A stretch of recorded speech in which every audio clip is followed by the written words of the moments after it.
Este programa contiene elementos que no pueden ser presenciados por niñas, niños y adolescentes sin supervisión.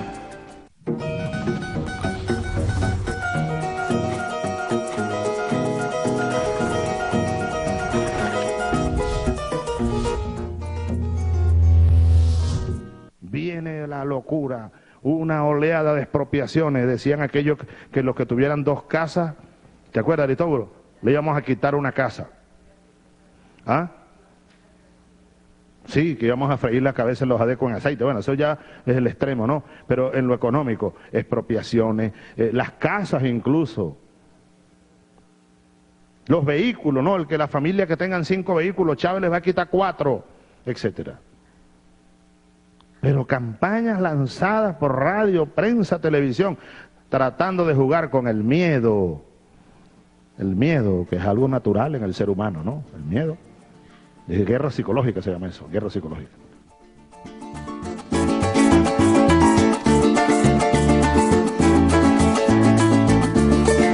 Muy buenas noches, bienvenidas y bienvenidos a su programa Debate Socialista. Hoy estamos acompañados aquí en el canal por Carmen Elena Balbas, psicóloga social, bienvenida.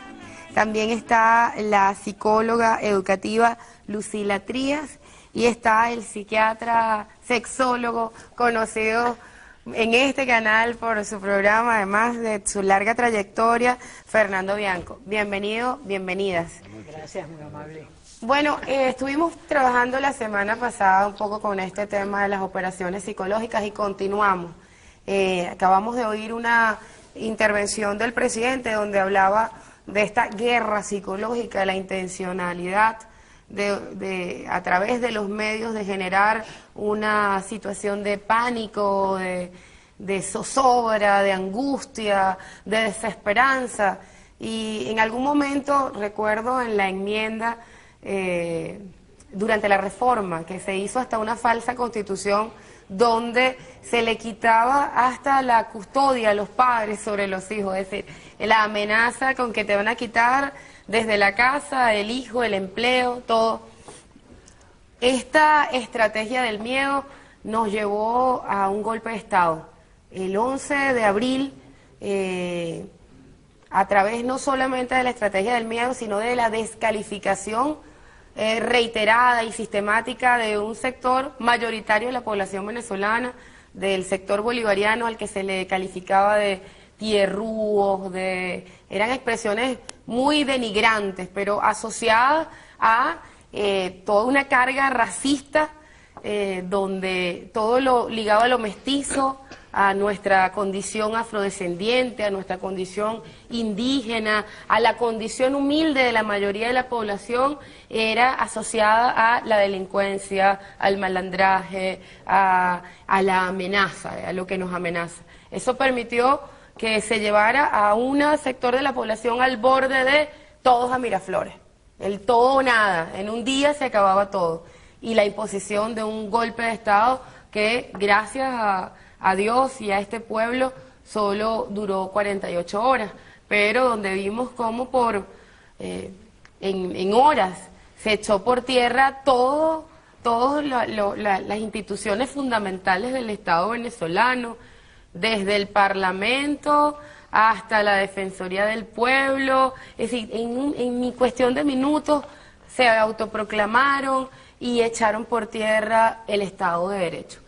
Esto a través de una estrategia donde a un sector de la población se le condicionó a un odio y a un miedo sin límites. Nosotros en este momento estamos hablando más de lo que fue el tema electoral, cómo a un sector de la población otra vez se le dijo que era ya un momento decisorio donde no había contraparte porque ellos iban a ganar. No había la posibilidad de la pérdida, sino bajo una falsa realidad asumieron que eran absolutamente, que su propuesta no había posibilidad de ser derrotada. Solo podía ser derrotada si había fraude. Y a través de esa estrategia nosotros vimos cómo un sector de la población venezolana fue llevado a una frustración que desencadenó hechos de violencia, gracias a la postura lúcida de un sector de la dirigencia de la derecha, por lo menos en ese momento cuando fue definitiva la victoria de los bolivarianos, la victoria del comandante Chávez, no se desató una situación otra vez como la del 11 de abril. La diferencia fue gigante, fue de 12 puntos, fue importante, era incuestionable, pero vimos cómo ante la frustración un ciudadano en el Zulia arremetió, primero disparó contra las personas con las que había apostado a que él iba a ganar, y eso él no tenía ninguna duda al respecto, y asesinó, y luego en su vehículo también salió y asesinó a los que celebraban la victoria. 7 personas, 7 ciudadanos, 7 seres humanos fueron asesinados a partir de una frustración que se desencadenó en un hecho de violencia. Pero igual vimos cómo en la Plaza Altamira un grupo de jóvenes, casi adolescentes, durante 2 días estuvieron generando una situación de conflicto y de violencia, tratando de convocar a otros sectores a otra vez volver a las guarimbas que ya habíamos vivido, que ya vivimos en Venezuela. Queremos, en esta invitación es a psicólogos, a psiquiatras, es además una investigación que se abrió en el Parlamento, en la subcomisión de medios, porque esta frustración pudiese desencadenar en violencia cuando a alguien se le condiciona de una manera en la que es imposible que pierda. La falsa realidad basada en decir, por ejemplo, que las encuestas donde el comandante Chávez tenía ventajas hasta de 17, 18 puntos, eran falsas, eran compradas. Que las movilizaciones gigantescas, creo que de las más grandes que hayamos vivido en la historia política del país, era de gente que iba obligada a esas movilizaciones. Que además había una especie de voto oculto que iba a desencadenar en que ellos iban a tener la victoria y en crear condiciones para que no se creyese en el árbitro electoral. Sí.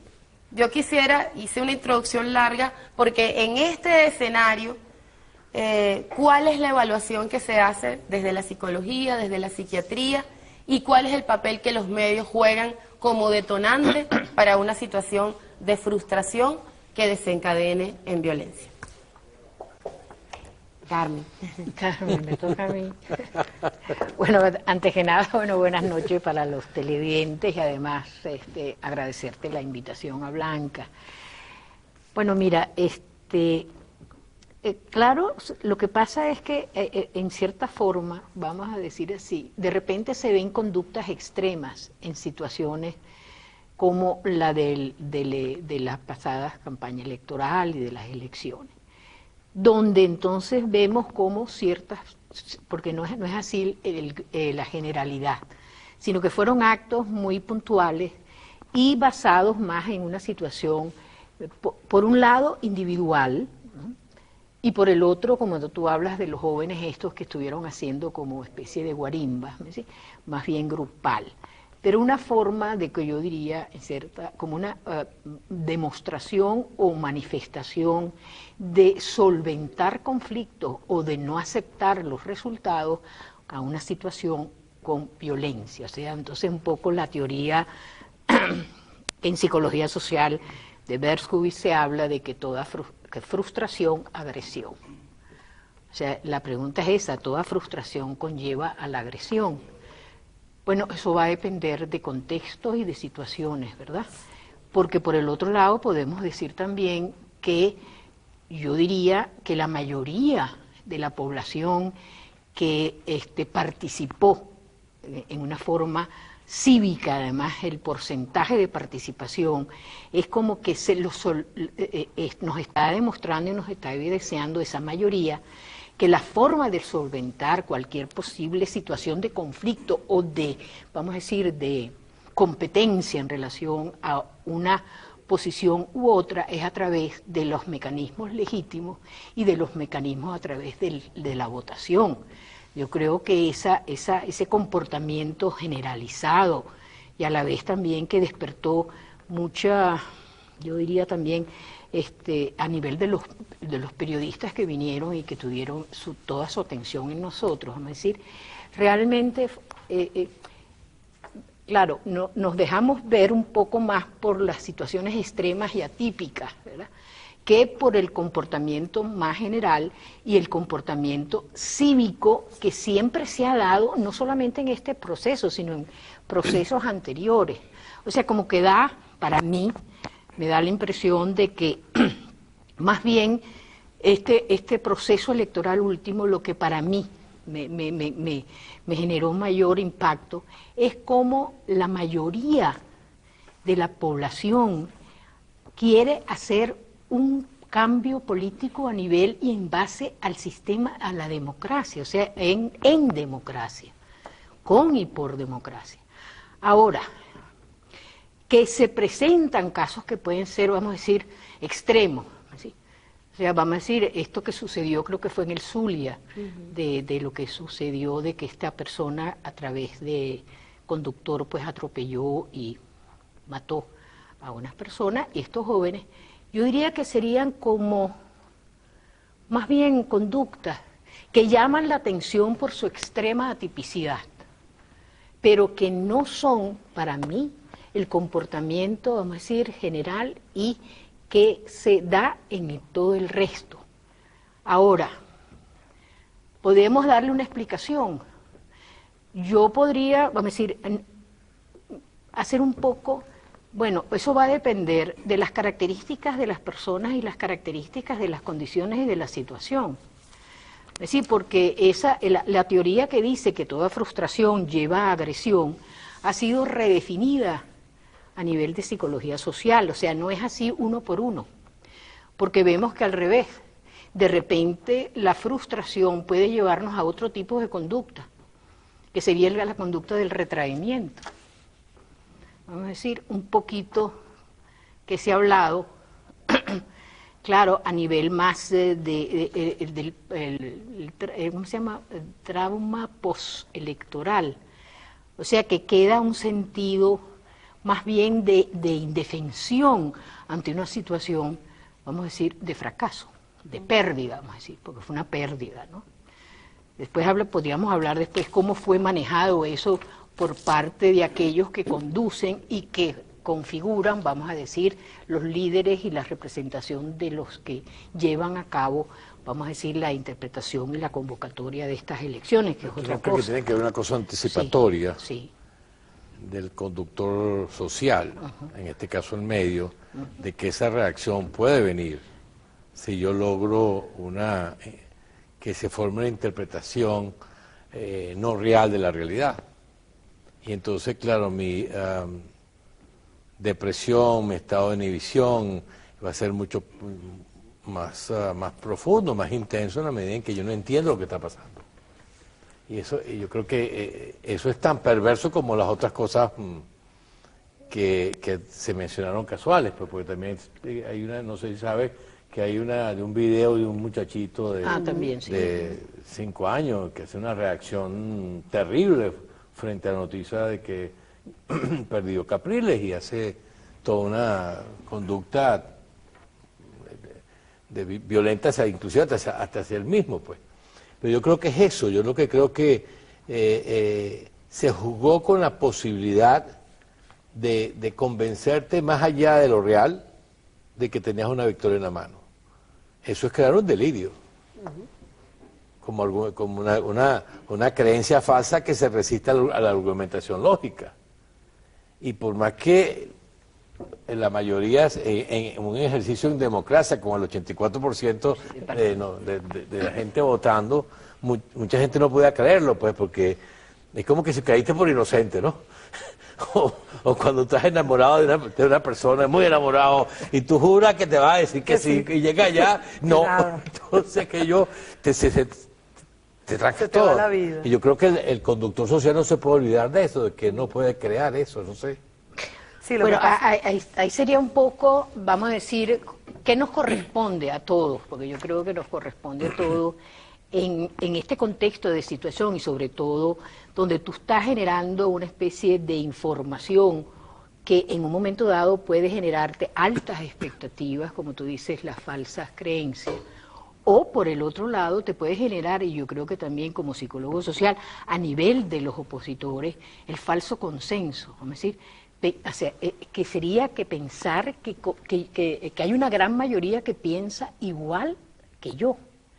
Entonces te lleva a creer, vamos a decir, que sí, o sea, que es el ganar por el ganar, o sea, no es solventar el problema, no es llegar a la búsqueda de una situación de poder, o sea, para construcción de un proyecto, sino ganar en sí la competencia. Sí, ahí está el tema también de la descalificación del árbitro, que fue reiterada, solo en las últimas semanas varió, pero a diferencia del presidente, candidato de la patria en ese momento, que dijo, la decisión, es decir, la voluntad del pueblo se expresará en el voto y es el árbitro electoral el que dará los resultados y nosotros los acataremos, sean positivos o negativos para nosotros.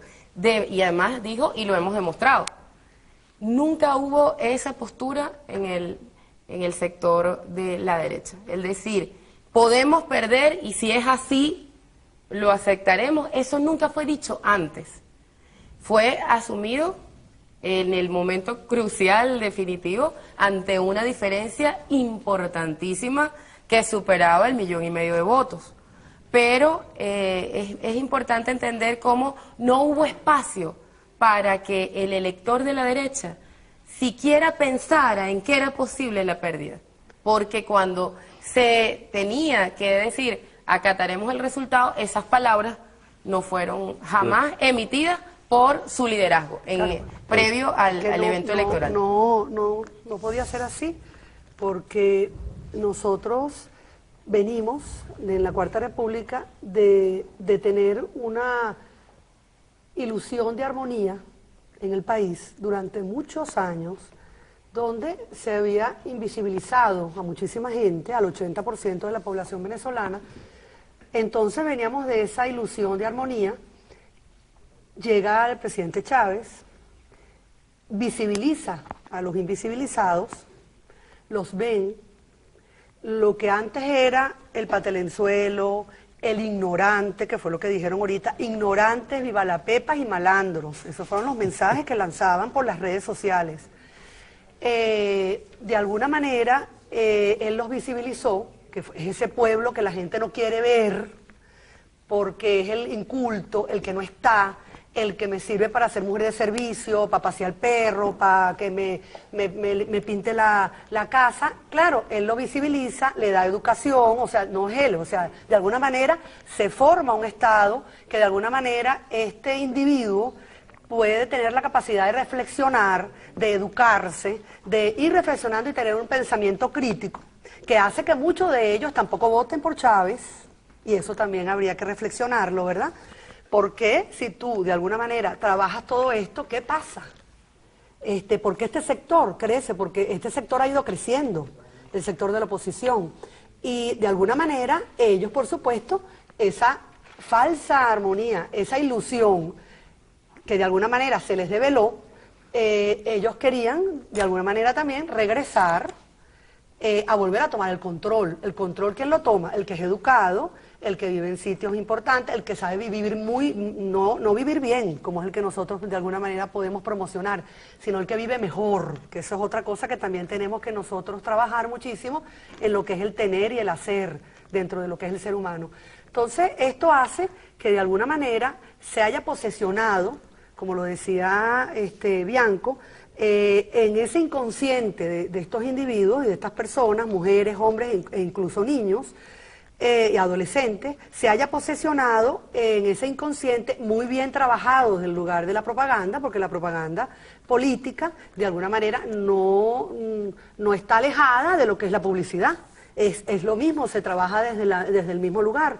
Entonces, de alguna manera, eso se ha posesionado en estos sectores que son más débiles y que les interesa es esa parte individual, como decía también la compañera aquí, la psicóloga social, que de alguna manera eso se posesiona en ese individuo y funciona de esa manera. Yo soy el que puedo salvar el país, yo soy el que sé más, el técnico, el el tecnócrata, el que estudió, porque ustedes lo que estudian en otras universidades que no son buenas, son unas universidades que no son importantes, entonces viene la descalificación constante de lo que se estudia, de que por supuesto que hay analfabetismo todavía, o sea, ellos viven esa falsa realidad, así como vivían esa ilusión de armonía que no existía, ellos ahora, de alguna manera, se les ha inoculado totalmente a nivel cerebral esa manera de pensar, y entonces esa descalificación es total.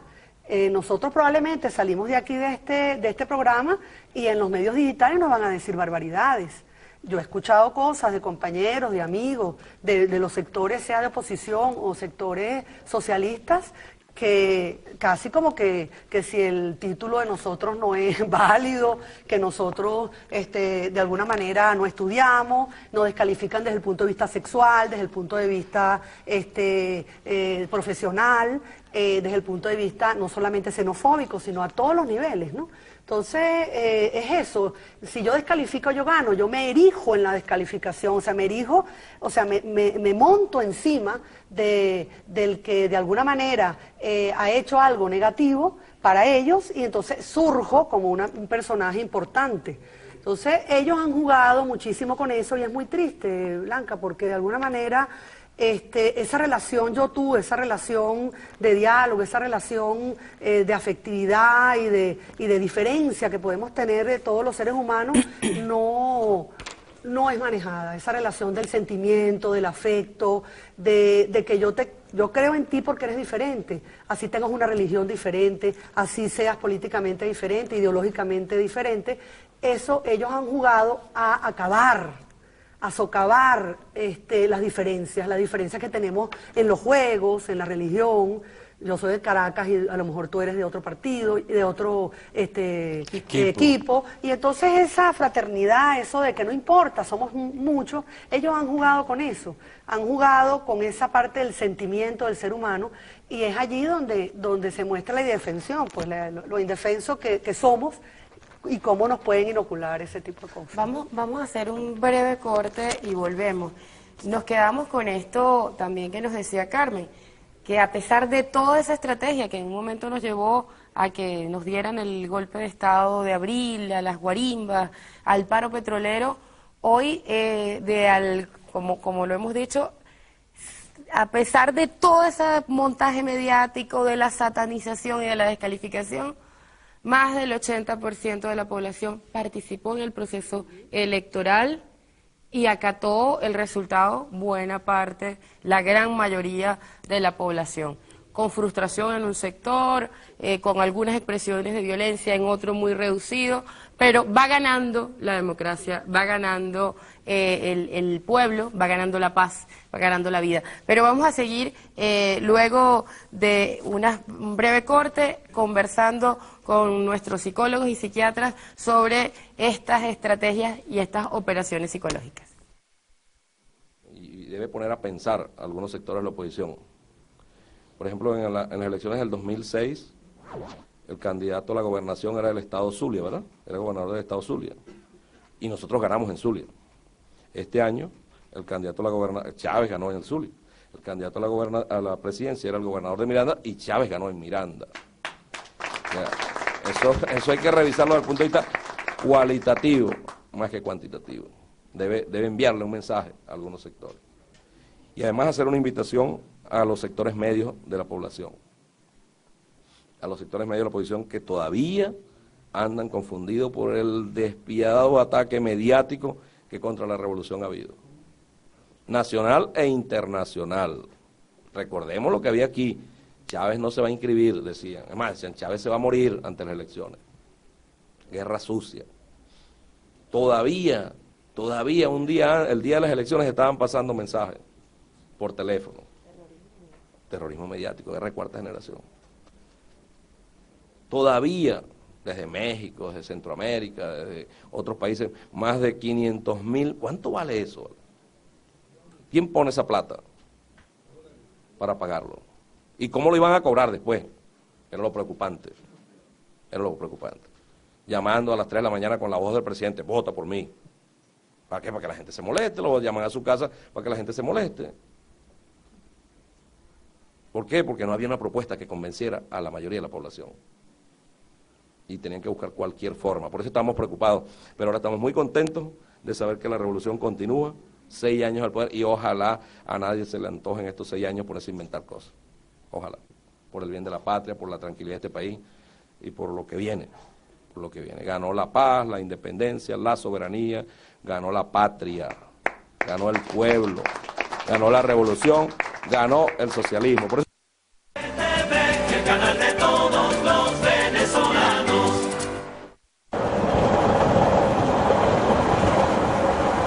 Dinos cuáles son tus sueños. Mis sueños.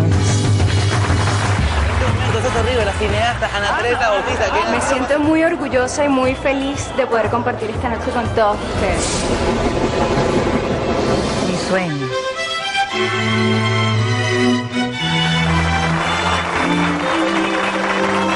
Digo la portería que me fuera la ley, lo de calor, marido y mujer. Esa es la novia.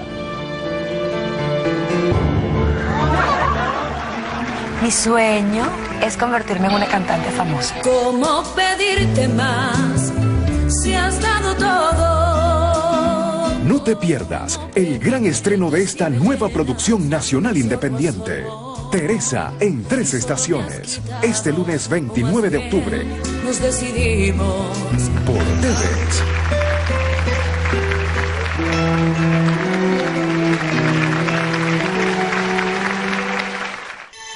Eres la inspiración para todo lo que hacemos. Nuestras más de 500 oficinas están donde las necesitas. 1.200 cajeros automáticos trabajan para ti las 24 horas del día. Una red de 30.000 puntos de venta te facilita la adquisición de bienes en todo el país. Ya hay un TVCom funcionando en más de 1.000 comunidades. Y nuestra banca móvil te permite hacer operaciones electrónicas totalmente seguras. Por eso eres nuestra fuente de inspiración. Queremos que tengas un techo propio. Que tu vida sea más confortable. Y que tu dignidad sea reconocida. Inspirados por las necesidades del pueblo y guiados por el gobierno bolivariano, estamos construyendo la mejor y más moderna banca pública del país. Banco Bicentenario, en marcha. El gobierno de Chávez abrió las puertas de la independencia de Venezuela y a través de ellas miles de otras se están abriendo. La puerta de la educación, la de la salud, la de la seguridad alimentaria, la puerta de la vivienda, la puerta del empleo, la grandiosa puerta de un presente y un futuro mejor para todos. La puerta de nuestra independencia debe seguir abierta para que logremos aún más felicidad para todos. Simplemente era en la empresa privada un supervisor de seguridad. Ahora en Bolivariana de Puerto fui a la fábrica donde hacen la maquinaria que yo actualmente manejo. Ir a China fue una experiencia tremenda. En ninguna empresa privada se tomaba esa parte de llevar al trabajador a capacitarse. Es un sueño hecho realidad ver tantos cambios en tan poco tiempo. Porque tu bienestar nos importa. Bolivariana de Puerto.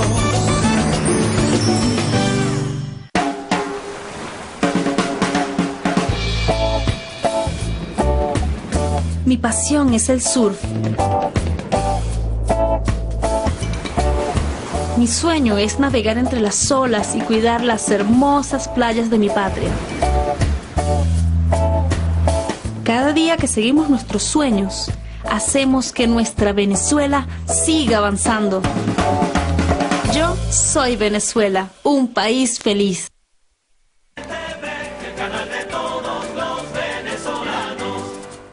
Estaba atónito con los resultados y creo que no se han repuesto de los resultados y por eso que yo lo llamo barranco afectivo, porque yo creo que ellos están presos no solamente de ese estrés postelectoral, de ese trauma postelectoral, sino algo que yo llamo allí desesperanza aprendida, que es un término de los psicólogos. Desesperanza aprendida en el sentido que nada de lo que yo haga me permite salir de Chávez. O sea, agarré la vía, creo que lo digo, del paro petrolero, el sabotaje petrolero, el paro empresarial, intentos de magnicidio, golpes de Estado, golpe comunicacional, y ahora agarro la vía electoral que me ha permitido como crecer, y el reconocimiento que tú dices que tiene ahorita la oposición, y tampoco puedo salir de Chávez. Es posible que tiren la toalla y que no se sientan motivados a votar en las próximas elecciones, que haya abstención de parte de la oposición. Bueno, porque nada de lo que yo hago tiene efecto. Chávez permanece, es eterno, nada lo saca. Ni siquiera el cáncer lo ha sacado de la escena política. Esas son las cuentas que ellos están sacando. Y hay otro elemento que surge propiamente del interior de la oposición, que es aquellos políticos que están cantando fraude, que están diciendo que hubo fraude en las elecciones. Eso alimenta la desesperanza aprendida, porque entonces si yo fuera de la oposición, yo me pregunto, bueno, ¿y para qué voy a votar? Además hay fraude que no logramos demostrar, menos aún voy a votar. Tan es así que hay un dueño, de un director de una encuestadora que en estos días dio unas declaraciones y dijo, no sigan cantando fraude porque eso va a incidir en las elecciones venideras.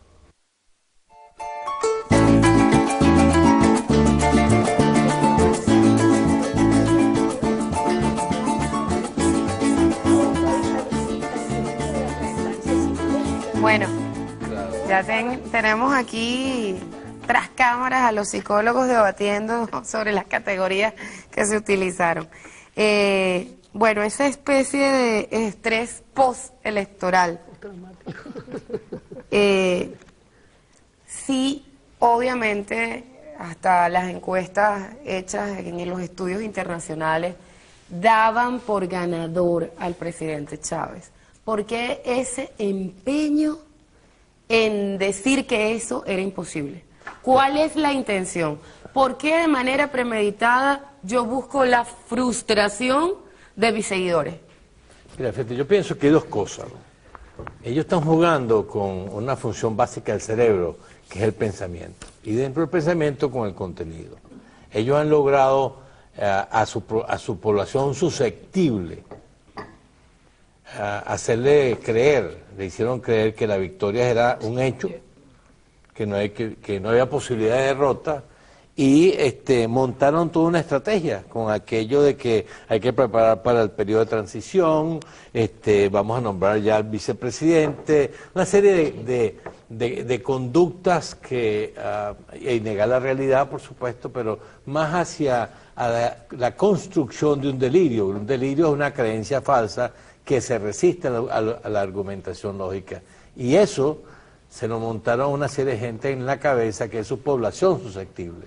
Porque cuando nos damos una información a 100 personas, de esas 100 personas tienen un grado de susceptibilidad. Ellos saben que hay un grupo de esas personas susceptibles.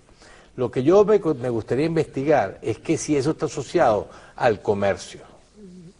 Porque esa población susceptible me va entonces a consumir los alimentos que yo, la propaganda que yo les voy a dar. Entonces es una manera también, toda una cosa que yo he estado pensando, porque no solamente es la cosa de salir de Chávez y salir de esto, es ¿qué otra cosa hay debajo de eso? Bueno, que es todo una cosa comercial, pues, porque los productos que yo anuncio, los productos que yo apoyo, esta población susceptible los va a adquirir. Y de hecho lo compraron. Y después lo compra. Entonces, tuvieron días en los hay una asociación ahí que habría que investigar bien. Porque tú estás jugando con la cosa más preciosa que tiene el ser humano, que es su inocencia, chico. A mí me da esto que llaman el estrés postelectoral, es un despecho, un guayabo. Bueno, y tienen derecho a tener su guayabo, pues. Sí. Yo creo que tienen derecho a tener su tristeza, haber llorado, bueno, pero también tienen derecho a decir, bueno, esto no puede ser eterno, yo me tengo que quitar esta lloradera, después de 2 o 3 semanas, ya listo, dame cómo salgo de esto. Ahora, nosotros lo que tenemos que ofrecerle a estas personas es una salida. No que vengan aquí a militar con nosotros, y no, a decir, mira, también hay otras cosas.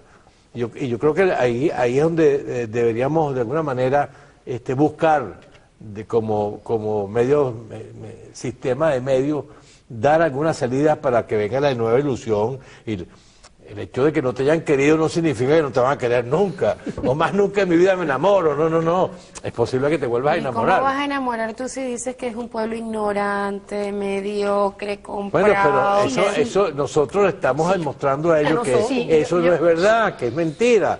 Y que ellos pueden creer en ese pueblo ignorante, mediocre, Fíjate, yo creo, majunche, todas esas cosas, no sé cómo, cosas esas. Que de hecho, porque lo que hicieron fue inmediatamente descalificar, no le des propinas al mesero, porque se votó por Chávez, no le empezaron a tratar más bien de profundizar en el desprecio a las grandes mayorías. Claro, pero no le ha resultado, porque esto es un pueblo grande. Sí, yo no diría del desprecio, sino que es una forma de una reacción de un poco como de castigo, o sea, vamos a castigar al otro en función de que no hizo o no nos dio la respuesta que nosotros esperábamos. Entonces un poco, claro, tú podrías decir, bueno, es un poco como, ¿qué tipo de poder, tanto los medios como los sectores políticos que en cierta forma liderizan y vocean, vamos a decir, el otro proyecto o esa oposición, qué tipo de poder manejan en relación como mecanismo para poder llegar a influir en el otro? Entonces vemos que de repente, cierta forma, el poder que manejamos algunas veces, para que el otro haga lo que nosotros queremos que hagan, o sea, ese es el poder de influencia, es el poder de la recompensa. Si tú haces lo que yo quiero que tú hagas, tú vas a tener una recompensa. Si tú no haces lo que yo quiero que tú hagas, yo te castigo. Y eso no es vamos a decir, eso es algo que no es un instrumento solamente a nivel político. Bueno, eso los padres lo hacemos, vamos a decir, hacemos uso muchas veces del poder de la recompensa y castigo, claro, más de la recompensa, universal. Sí, ¿verdad? No estar conductista, pero sí para generar cambios y modificaciones en el comportamiento que queremos del otro. Lo que pasa también entonces ahí, fíjate, yo, así como hablamos del barranco, de que ellos, bueno, vamos a decir, que vivan su duelo, su pérdida. Y que está bien, además, que es normal. Sí, es normal. Fíjate que entonces también puede producirse la cosa es que acepten la pérdida. Porque podría haber sucedido claro, pero es que no aceptan la pérdida y se van a un acto violento. No, pero todo duelo tiene un tiempo. Claro. Tú no puedes permanecer todo el tiempo o en un dolor. Yo insisto en mi pregunta, pero si yo sé... Porque tú dices que puede ser una estrategia de mercado, eso no lo entiendo muy bien. Pero si yo sé que no, es decir, que estoy en este momento en una situación donde soy minoría, puedo ir creciendo, pero soy minoría, ¿por qué genero toda una estrategia basada en una falsa realidad para que el resultado sea una frustración? Yo puedo suponer que cuando tú te frustras, eres más fácil emocionalmente, porque se puede desencadenar en un acto violento para recuperar lo que crees que te robaron, porque la estrategia primera era, va a haber un fraude, estamos frente a un fraude, aquí hay ventajismo y aquí va a haber un fraude, el árbitro no es creíble, el árbitro, es decir, ¿por qué? Pero fíjate que lo puedes ver como una anticipación de poder tener yo justificación para decir por qué perdí. Lo podrías ver así, o sea, yo me defiendo ante ese hecho. Esto no es una dirección, una dirigencia ajena a un golpe de Estado, por eso, ¿cómo lograron durante 2 años de manera sistemática? 99, bueno, en 2001 intensamente hasta lograr que un grupo de la población estuviese totalmente comprometido en la idea de un golpe. Vamos a Miraflores, lo sacamos de ahí, vamos a sacar al inquilino, lo sacamos como sea. Y para eso valía... Sí, pero fíjate que en esa época... Yo pienso que una cosa que hay que tomar en cuenta, que aquí hay un solvente, pero que fue demasiado poderoso, que disolvió todo, que es 84% de gente votando. O sea, cualquier cosa que hayan montado, el solvente fue de tal poder. Cuando tú dices, ¿cuánto votaron? 84%. ¿Y cuál es la diferencia? 1 millón, 1.500.000, 1 millón, lo que sea, pues más de 1 millón, pues, para ponerlo. Más de 1,5 millones. Bueno, sí, pero vamos para decir cualquier cosa, ¿no? Entonces tú dices, bueno, es que eso fue demasiado poderoso el solvente. Sí. Demasiado. Se disolvió cualquier cosa. Pues. Y ten cuidado si ellos jugaron a eso. También. Porque claro que es un hecho económico. La gente se identifica con un mensaje. ¿Y cuál es la propaganda que está alrededor del mensaje? ¿Cuáles fueron los anunciantes? ¿Qué es lo que había todo eso? Entonces, ¿qué voy a comprar yo? Eso que está ahí, pues. Claro que había un asunto económico por debajo. Yo sí creo en eso, pues yo lo veía clarito, que la gente está vendiendo cosas, chicos. Y una semana antes, inclusive, los automercados todos, comenzaron a vender, la gente, alcohol, parrillas, iban a hacer parrillas para celebrar. O para por si acaso pasaba algo. Pero un gran negocio en los grandes automercados, en toda la venta de carnes, de parrilla. De hecho, tú ibas a las panaderías a las que uno puede ir todos los días y ahí te decían, no, mira, es que yo estoy, porque puede pasar esto. Porque puede ser que no, porque vamos a celebrar, o sea, ya era el miedo, unos por celebrar y otros por el miedo a lo que podía pasar, entonces sí está ligado a un hecho económico. Hay un hecho económico por debajo muy subliminalmente. Tenemos un video que vamos a poner de Calixto Ortega, vamos a ver esa entrevista. Sé que tú te acuerdas perfectamente bien cómo los medios de comunicación imponían candidatos al Congreso. ¿Y qué sucedió después? Sucedió, por ejemplo, durante los acontecimientos de los primeros años del gobierno del presidente Chávez, que los partidos políticos quedaron total y absolutamente desplazados y el protagonismo se lo tomaron los medios de comunicación. Y eran un grupo de medios de comunicación con Globovisión a la cabeza que dirigían la política de este país. Yo recuerdo que nosotros en más de una oportunidad nos reuníamos con personas que eran con Marcel Granier, con el representante de Televen, con el representante de Venevisión, y nosotros le decíamos, sí, es más importante reunirse con ustedes que reunirse con los partidos políticos, porque son ustedes los que le instruyen a los partidos políticos. ¿Por qué dicen que cuando hablan del cuarto poder?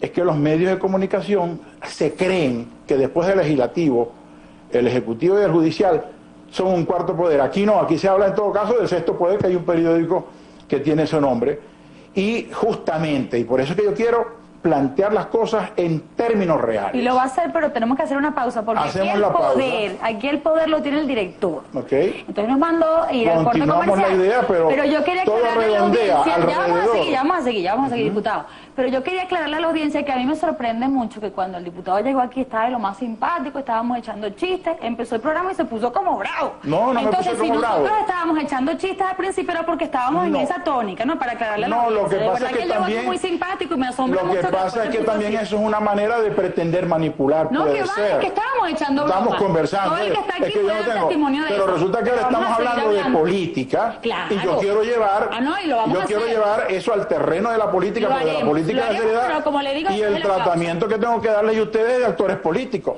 más que de comunicadores. No me respondiste la... Los medios como actores políticos. Y actores económicos también. Pero cómo no, es que todo está pegado. Sí, ¿Tú te imaginas, perdón un segundo, la cantidad de dinero que manejaron con las llamadas nocturnas, diurnas, los mensajitos desde el exterior? Acoso electoral. El acoso electoral que existió ahí. ¿Cuánto dinero se movió ahí? Porque estamos frente a la campaña más millonaria que se haya hecho en la historia política del país, la campaña del que fue candidato presidencial Capriles Radonsky antes del periodo de campaña, porque estamos hablando que en febrero fueron sus elecciones primarias, pero antes ya había iniciado una campaña sin precedentes en esta figura y luego desde febrero intensamente, así que estuvimos más de un año con la figura de este personaje y con una inversión económica gigantesca nacional e internacional en torno a eso. Y fíjate que ellos lograron, si se quiere, un éxito. Sí, porque lograron un 44%, logran subir de un 32, de un 36 último a un 44. Con Rosales, 34, 35, un 44. Pero como no hay una planificación real, se les cae la cosa. Porque ellos que estaban montando, Por eso yo a veces creo que realmente no había intención si iba a ganar uno o lo otro. Como que la intención era ver, déjame ver cómo saco unos reales aquí, ¿no? Yo a veces pienso en esos términos, porque a veces yo digo es que lo que pasa después no coincide con lo que estaba pasando antes. Entonces es como una cosa como deslocada. Porque yo supongo que si yo logro con un candidato con un 44%, entonces lo posiciono como el coordinador del movimiento, lo sigo coordinador como líder, pues, y yo supongo que eso debería tener toda otra dinámica, pero no, la dinámica es otra. Entonces tú dices, bueno, ¿qué es lo que realmente esta gente anda buscando? Yo creo que había un negocio por medio, pues, o sea, era una posibilidad de hacer muchas cosas que se hicieron y que los que disfrutaron de eso, pues cuánto le pagaban los encuestadores, cuánto le pagaban a los creativos, cuánto le pagaban a las agencias, porque eso que tú dices multimillonario, pues, y eso que Chávez casi no salió.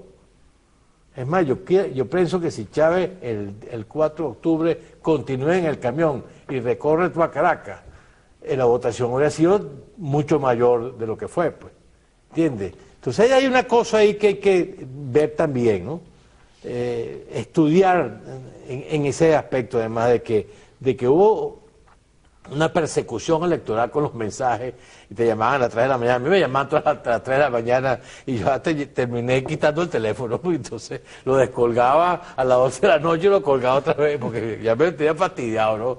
Yo con la voz de Chávez, vota por mí, yo sé qué, y esto lo otro, y yo sé, fastidio, chico. Entonces, porque bueno, si eso pasó. Que se organizaron desde México, desde Suecia. Y gente que te llamaba de México a hacerte preguntas y hacerte cuestionarios en el día y te mandaban mensajitos. ¿Cuánto costó eso? ¿Quién se benefició con todo eso? Porque eso también hay que verlo. ¿Cuál es el beneficio económico de todo lo que se hizo? Además se produjo un daño menor en el sentido de que mucho de la cosa delirante esa de que Capriles iba a ganar y ya está, y no se puede, lo disolvió el 84% de la votación. Yo creo que la campaña del corazón de la patria fue mucho más potente emocionalmente que la otra cosa. Las operaciones mediáticas son derrotables, entonces. ¿Cómo no? Seguro. Yo siempre lo digo. La realidad. Yo digo, si tú me das a mí 3 horas de pornografía, dame 3 horas y enséñame cómo me defiendo yo contra la pornografía. No te la prohíbo, pasa toda la pornografía, pero al mismo tiempo para enseñarte a ti a cómo me defiendo. Igual pues debemos hacer nosotros. Vamos a defendernos. Puede ser que se siga con la intención, pero defiéndete.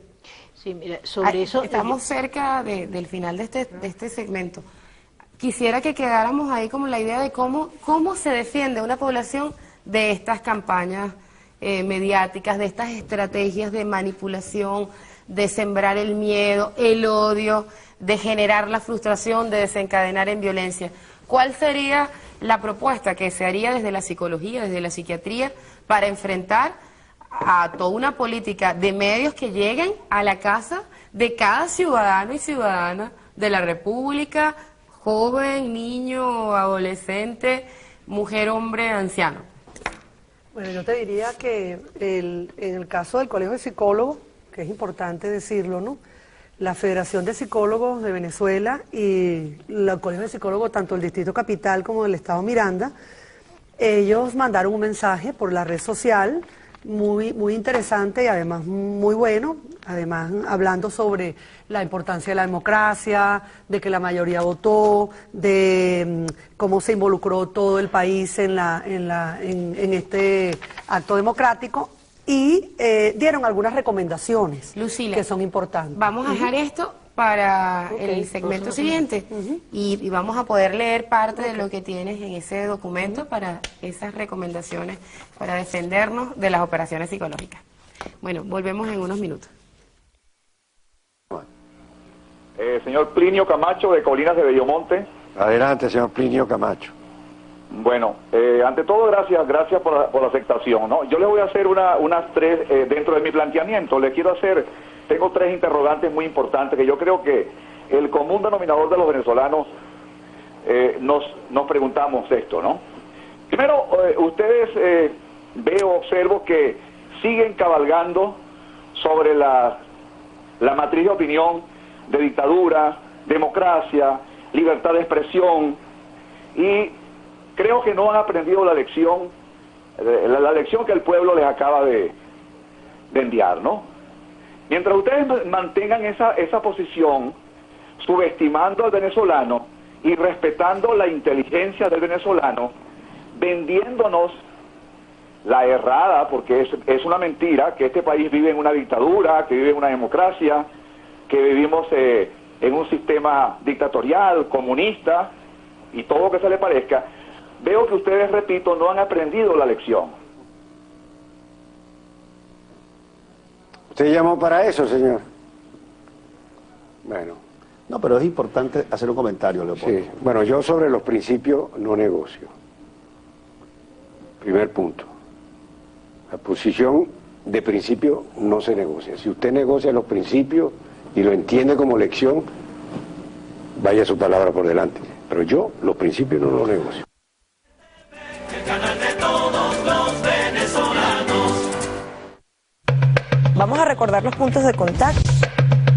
Trataremos de mantenerle lo más informado posible del acontecer nacional. Vamos ahora con las noticias que están más destacadas en la red. Revolución. De lunes a viernes a las 5:30 de la tarde por Venezolana de Televisión. Para garantizar la cosecha durante todo el año, invertimos en un recurso vital.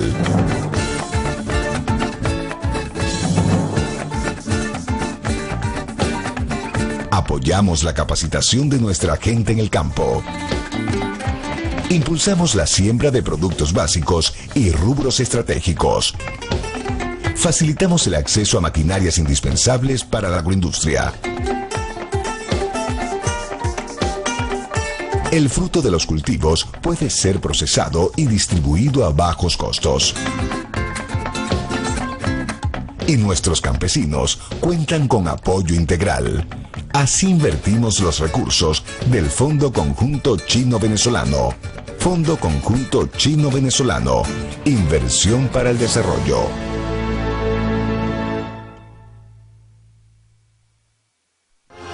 Programa de la Patria 2013-2019. Contribuir con el mundo pluripolar. En Revolución, las relaciones entre los países han cambiado. Ciudad Zamora es un ejemplo de ello. Los portugueses se llevan de nosotros o del país entero, que esta es una nueva manera de hacer una política social. Aquí se construyen paneles y losas prefabricados para la gran misión Vivienda Venezuela. Se trata de tecnología portuguesa puesta al servicio de los venezolanos. Este va a ser el futuro de nuestros hijos, de nuestros nietos. ¿Cómo amanecieron? Todo bien. Trabajado hoy fuerte. Todos los días, Jesús supervisa la electricidad de esta planta. Lo que ahora es su rutina, antes fue un proceso de aprendizaje y crecimiento personal. Llegué a esta fábrica gracias al proceso revolucionario que creó la gran misión Saber y Trabajo. Nos han capacitado al 100% a todos los venezolanos. Esto es tecnología nueva, por lo menos la vivienda con este material es duradero, esta es una construcción para largo tiempo, esto es de nosotros, esto es algo de los venezolanos, algo que nos dio nuestro comandante y lo tenemos que cuidar. Este tipo de convenios existen en todo el país. Yo soy un ejemplo de eso, de que esos acuerdos, de esos viajes que hace nuestro presidente, está trayendo fruto. En Venezuela, gracias al encadenamiento económico y productivo con América Latina y el mundo, empresas como estas garantizan el suministro seguro para la construcción de viviendas. El pueblo cree en nuestro comandante, está trabajando por la Venezuela nueva, la Venezuela que todos queremos. Es uno de los países que ha estado llevando esos proyectos a Latinoamérica, a muchos países del mundo. Los venezolanos tenemos conocimiento, tenemos voluntad de trabajo, voluntad de aprender. Venezuela impulsa la nueva geopolítica internacional.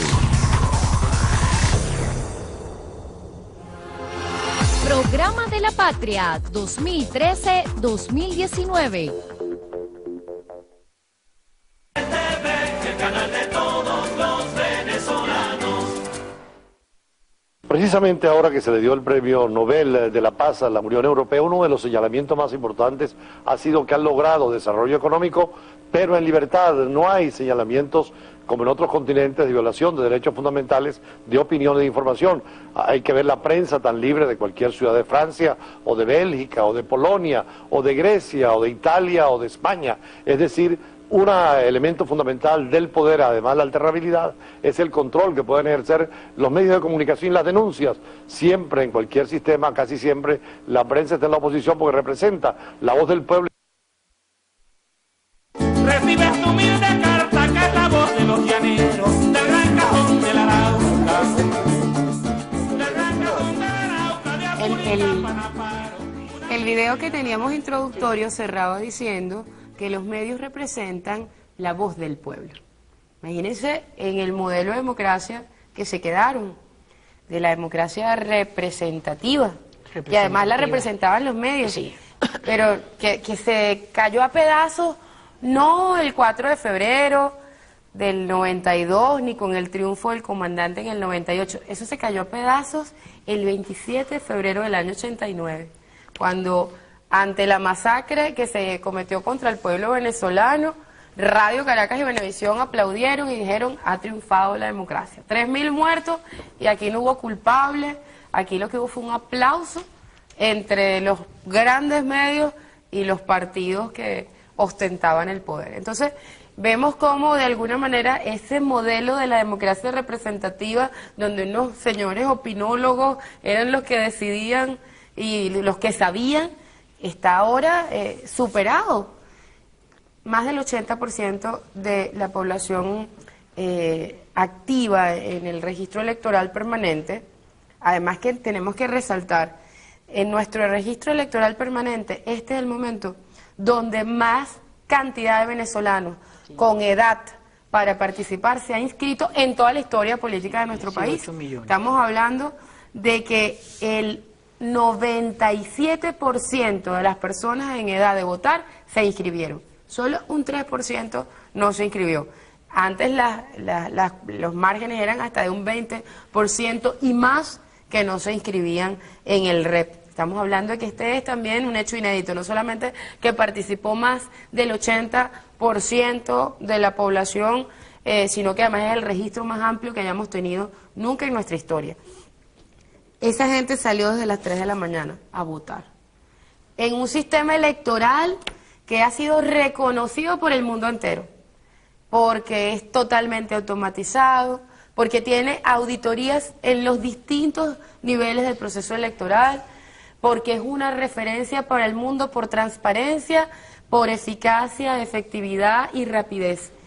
Sin embargo, pues vemos cómo en el cierre, en el video de cierre, un oyente, alguien hacía una llamada a uno de estos canales cuando seguían con el tema del fraude, de que había fraude y que estábamos frente a un fraude prolongado, a un fraude pequeño, a un fraude grande, a un fraude sistemático. Todos estos datos, además una población que opina, debate, está informada, maneja los programas de gobierno. En el caso, por ejemplo, del sector, más de 8 millones de venezolanos votaron por un proyecto. Si no es que votaron por una marca, votaron por un proyecto, porque es un proyecto que se ha hecho público, notorio, que se dice por todas las vías, que tiene nombre, socialismo del siglo XXI, socialismo bolivariano. ¿Sí? ¿Cómo se cae esta visión de la democracia mediática representativa ante esto que insurge en Venezuela y que ha sido ejemplo para el mundo? Pero mire, yo pienso que una de las cosas más claras y por qué la gente votó es porque el mensaje del socialismo está ahí. Los dirigentes del movimiento, de la revolución del siglo XXI o revolución bolivariana lo dijeron claramente y el presidente fue muy claro.